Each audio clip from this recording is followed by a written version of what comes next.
the Hall of Famers that were here this weekend getting inducted, and a lot of them talk about how much harder the game is now. I mean, 3 Hall of Famers entered the tournament, and none of them finished above 500. I think Ula had the best mark at 9-9. He finished 9-9. He was pretty happy. He finished 5-1 in the extended portion. He had a really strong finish in the extended, which is also, I believe, the last format that he topped. No, Rome was Type 2.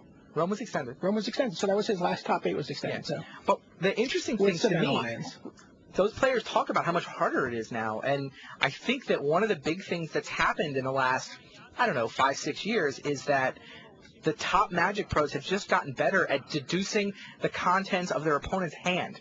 Like, that's just a skill that it used to be something only the top couple of players could even think about, and now they're constantly just calling and constantly working out what their hands are. Right. Well, it looks like we're ready for Game 3, so we will take you back down to the floor where Frank Karsten is 1 game away from advancing to the semifinals.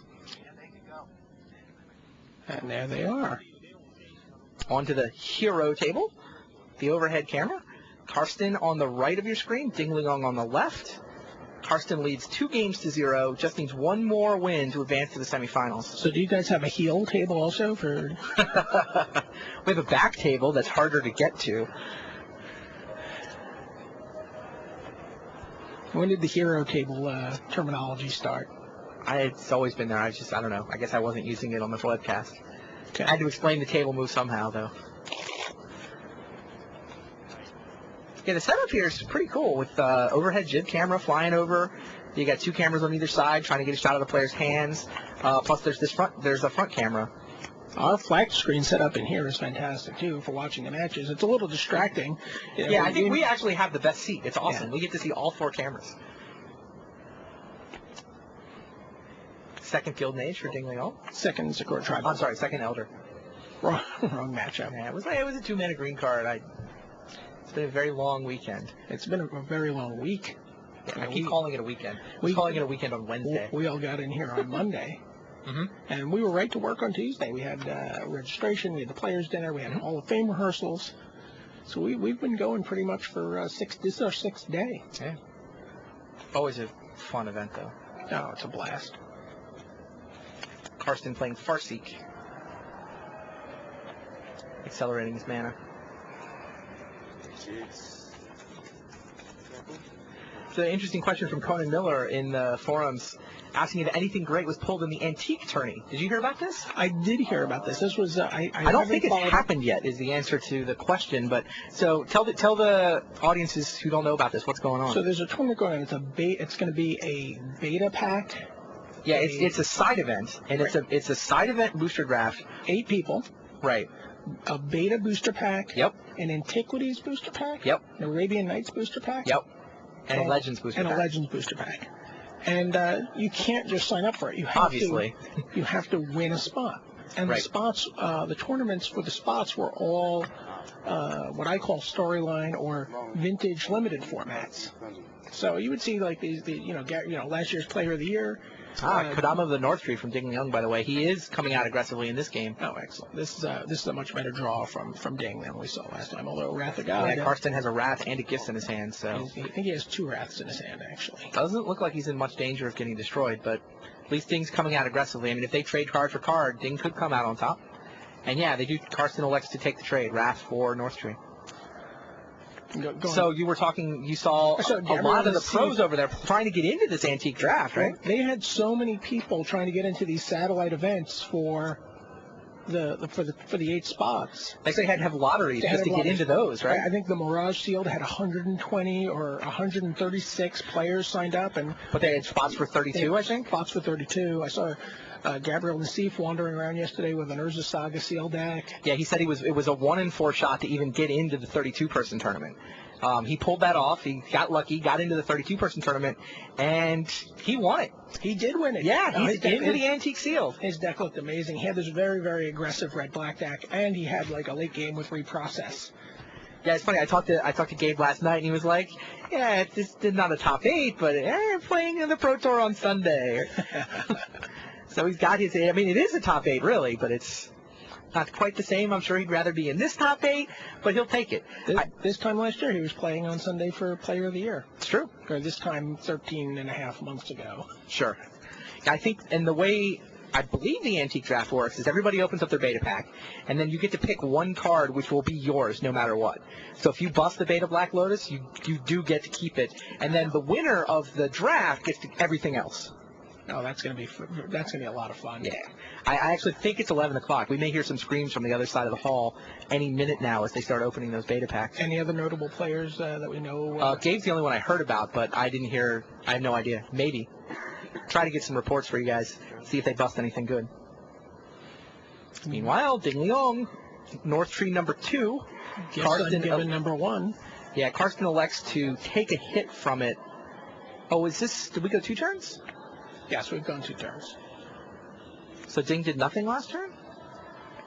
I don't believe so. I got all distracted by dreaming of beta packs. Yeah, Ding has a second North Tree in play, but Karsten's got to feel good about the time he's had to set up.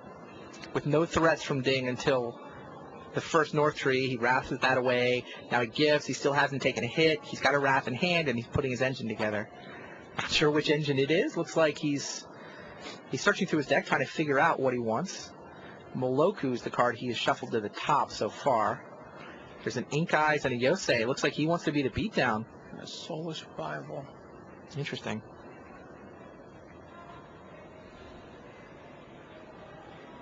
I knew his deck could go back and forth from Greater Good lock deck to combo deck to... He's got the Hanakami engine, right? Yeah. It doesn't look like he has it in this game, though, because he didn't... No, this game, he's just like, you know what? I've got some giant monsters. Which 2 legends can I have? Can you deal with giant monsters? You couldn't last game. Yeah, Kakusho, Yosei, Ink Eyes, Moloku. Wow. That is some fatty boom booms. Ding has been asked to choose the form of the Destroyer here. Don't think about it. Oh, it's the Stay Puft Marshmallow Man. That would be Yosei, I guess. Sounds right.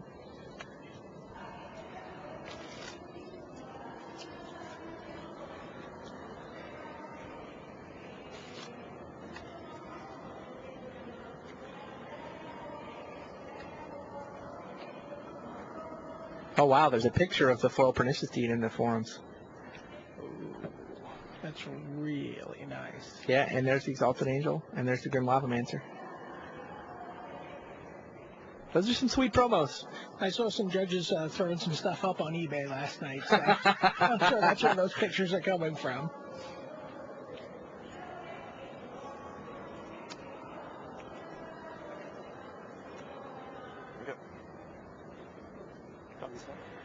Slider wants to kill Mark Rosewater for allowing Greater Good to be reprinted?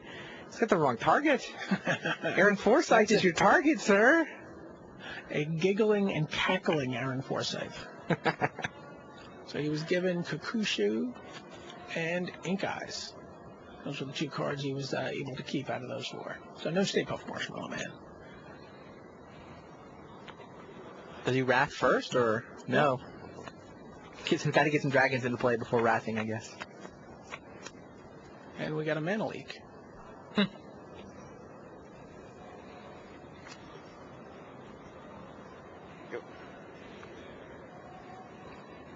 Karsten's going to take a hit to 14 this turn.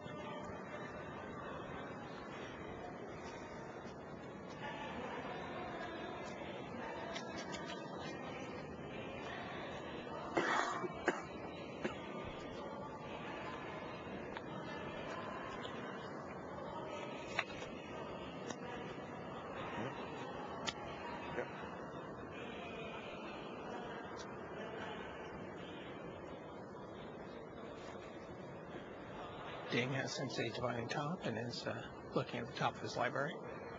I've fallen 5 pages behind in the forums again. I'll get there. Seems like I felt like I was traffic each time we do this. More and more people. Well, it's a good time, right? It's at 6 p.m. back in the United States on the East Coast. So people are just. Well, it's like 8 or 9 now. Oh, no Power 9 in the Antique tournament. We got the word. You still find out they could be. I mean, the Arabians packs could still have a Juzam or a library, right? Legends packs could have a Mana Drain. Mandarin's become quite the expensive card. Yeah, it's more expensive. It's uncommon in that set, but more expensive than any of the rares on the secondary market, right? Yeah. You've been playing a lot of Type 1. I have been known to dabble in the vintage tournaments. They have unsanctioned tournaments around the Seattle area. I just love the game. So if they ran unsanctioned, two-headed giant, block constructed, I'd probably go play that too. How's your weekend been going as far as your drafting? Oh, how'd we do in the draft last night? You lost. I was exhausted. I fell asleep in sometime in the middle of round 1. Had to tag in Josh Ravitz to play it out for me. I think that's the first draft I've been on the losing side of. We've done one a night all week. I think I've been... Well, you've been on my team most of the time, so... Oh, is that why I've been winning? Funny. Yeah, we didn't even play your last 2 matches out. We won. Wow. Won, I think 5-1. Oh, well. We still have to... Yeah, that draft went really badly for me. I opened Celestia Evangel, which I was pretty sure was the right first pick, and then I got past a pack with Snapping Drake and a second good blue-black card, and so that was where I was supposed to switch, and I didn't, because it was a reasonable card for green-white. I think I took something good for green-white. The problem was it turns out that the guy on my right had opened and taken Celestia Guildmage. Right. So I never got any cards, and the blue-black deck was there, but I wasn't willing to abandon my first pick 1 pack into the draft, and that's exactly what I should have done. Yeah, you took a lot of grief from your teammates also for passing Sunforger and taking the Selesnya Evangel. Was that Sunforger in my first pack? Yeah, the Sunforger. It ended up in Aaron's deck, and Aaron was just destroyed people with it. He was 3-0 pretty quickly. All right. Or I guess 2-0, and we just... Do you just always first pick Sunforger? I haven't had it in a deck myself. I don't always first pick Sunforger, but people tell me it's really good. Hey, there's the Cranial Extraction. So there is Cranial Extraction from Dingliong. He got to it. He's attacking with North Tree. Cranial extracts Ink Eyes, because that's the card that he knew was in Karsten's deck. Is that the right call there? I guess he wants to hit something. He sees is the Wrath still in Karsten's hand right there in the middle. That's the thing. He could have extracted Wraths. I guess Ink Eyes is pretty good in this board position. Ink Eyes just sits there and regenerates, right? Regenerates. So he wants. And now he gets to study. Frank's deck too. Make note of other cards he might want to extract in the future. He looks. He sees. I think I saw Hanakami. I think he's got the Hanakami, but I did not see a Greater Good. Did you? I did not see a Greater Good. Funny, extraction is effectively a coercion, plus he gets to look through his library here. There were no more copies of Ink Eyes in the deck, but this is where still very interesting for Ding, very valuable, I think, to know exactly how Karsten has his deck set up. Even if Karsten changes it, he at least gets to play out this game in full knowledge of the fight that he's fighting. This is where we really miss John Becker this weekend, our intrepid sideline reporter. Sure. Tell us the exact sideboard strategies. John's at home with a broken foot, in case anyone was wondering where he is. Yeah, he broke his foot, 2 days before he was supposed to get on a plane? The day before. Less than 12 hours before he was supposed to get on the plane. Hope you're feeling better, John. Yep. Hope you're enjoying the pain medication and the coverage. Singer coverage is better when you're on pain medication. It would have to be. Hopefully it doesn't require pain medication to enjoy it. Karsten plays that Wrath of God. Basically empty-handed now. He lost his Ink Eyes to Cranial Extraction. He was forced to use the Wrath. He's got 8 light left. This is really, I think, these next couple turns should determine how this game goes. If Ding can come up with another threat, Karsten has to top deck and answer immediately, or we're going to be off to game 4. Karsten plays out Kadama's Reach, just wants to thin, I think. In his deck. Got to get those lands out, so he needs to draw business, and he needs to draw it in a hurry. Ding only has 1 card and a top on top of his deck.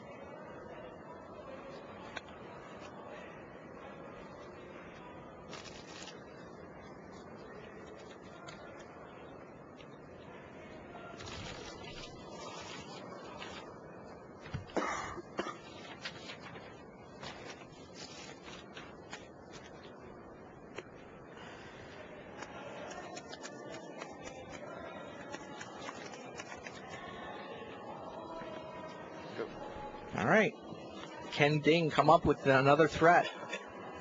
It looks like Karsten has more than half the land out of his deck at this point. Oh, Moloku. Does Moloku count as a powerful threat here? What do you think? Even Moloku's really not going to save him at this point because he's still going to have to deal with he'll have to deal with 4 tokens. So that Moloku will only Necrotol itself. It won't deal with its legacy. Yeah, Karsten, that was exactly what Ding needed to do. He dropped a powerful threat. Moloku is particularly good, as you say, because even if Karsten can deal with Moloku himself, he'll have to also deal with the tokens. I have trouble imagining Frank winning this game at this point. I'm kind of surprised that Karsten doesn't have, unless I'm missing it here, let me take a look. He doesn't have Arashi Sky Asunder available to him. Ding smashes in for 6, Karsten at 2. Scoops him up. Going to game 4. Ding Liang takes game 3. Arashi Sky Asunder seems like it's almost become a standard part of green decks just to deal with Moloku. It's uncounterable removal for Moloku and all the tokens. Yeah, I'm kind of surprised. And a lot of the greater good lists that I've seen in the past have had Arashi. Mm-hmm. It's a pretty substantial body. Comes down for 5. The turn after you play greater good, you can you can just also cycle through a big portion of your deck. I'm really surprised that it's not in his list. I don't know. It'd be interesting to ask him about it after the round.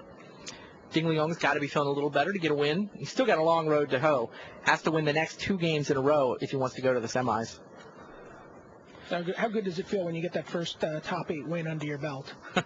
I think it's got to be a relief. Oh, how did you feel? I don't have a specific memory of the first game win. I don't know. For me, I was one of those guys who I felt like I couldn't, I'd already exceeded my expectations, so nothing bad could happen at that point. I was really comfortable. You were on a free roll once you were in the top 8? Pretty much. It's funny because all the future Pro Tours I was playing, I did not have that feeling at all. I was playing for the top 8, I think 4 times in my career, and each time I felt much more pressure than I did for the very first one because those expectations were there that, he's a Pro Tour champion, trying to get back to the top 8. That's actually, I think, harder than getting to the first one.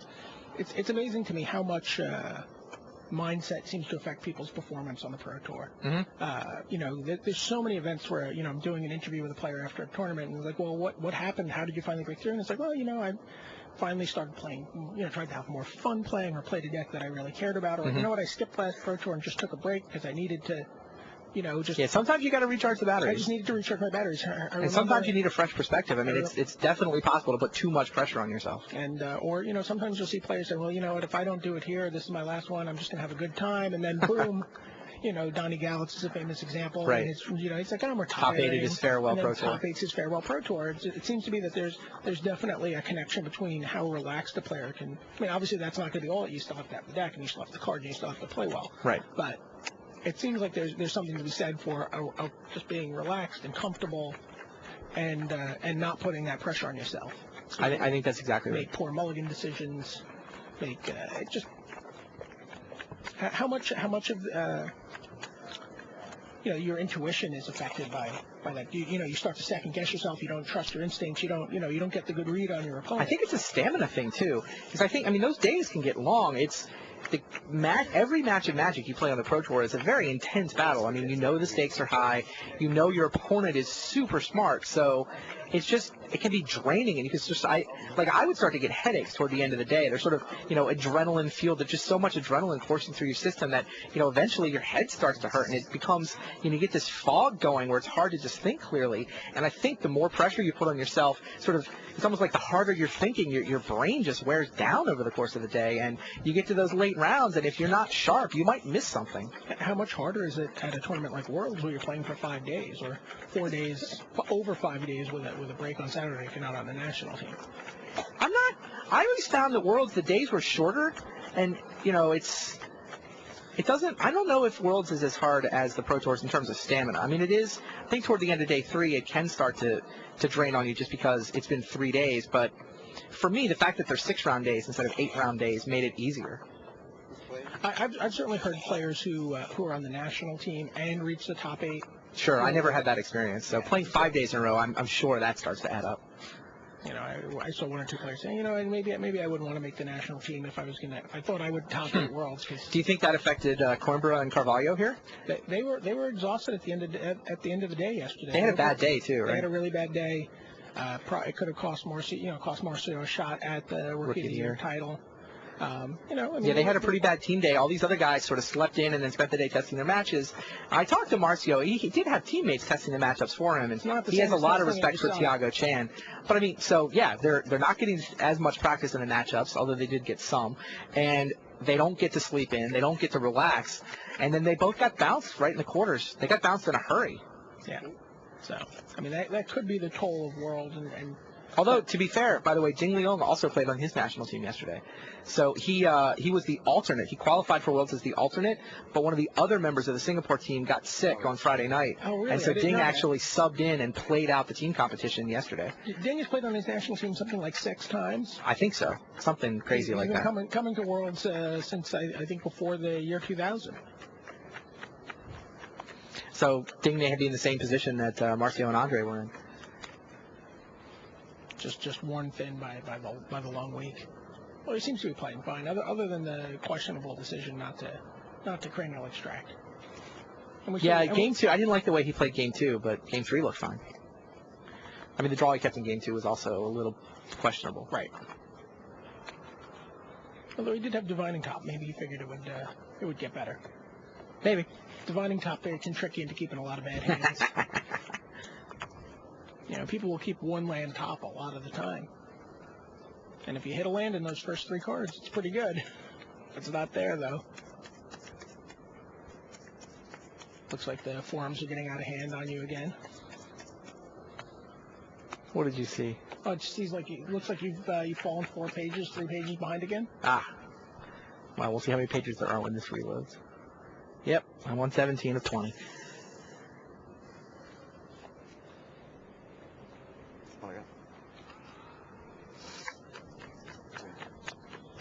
Karsten going down to 5 in this game now? Ouch. He's on cloud 9 about a round and a half ago, up 2-0, but now it's 2-1, and now he's starting to think about Game 5. I show hands. Any goods? Ding shakes his head. No?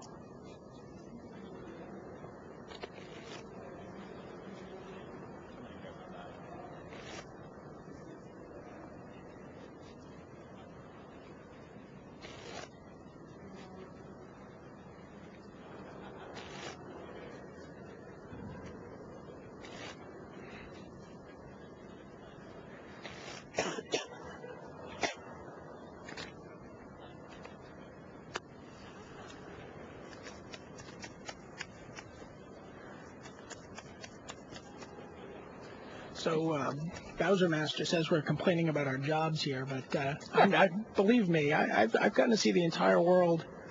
I have a great time traveling with my friends. I'm not complaining. I'm just saying it's been a long week. That's a statement of fact. I love this job. I wouldn't trade it for anything. Well, you have the best job in the world. But would you trade it to be on that stage right now? I would rather be playing than commentating at Worlds. I mean, my job doesn't allow me to play, obviously. Yeah, I still miss competing. I mean, it's why, unsanctioned Type 1, sign me up.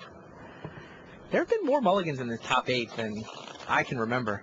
There's a lot of them. So Karsten mulligan twice. And now Ding's going down to 6. Going down to 6. Do you know if all the standard and extended decks are going to wind up in the World coverage eventually? That's definitely a question for Greg Collins. I know the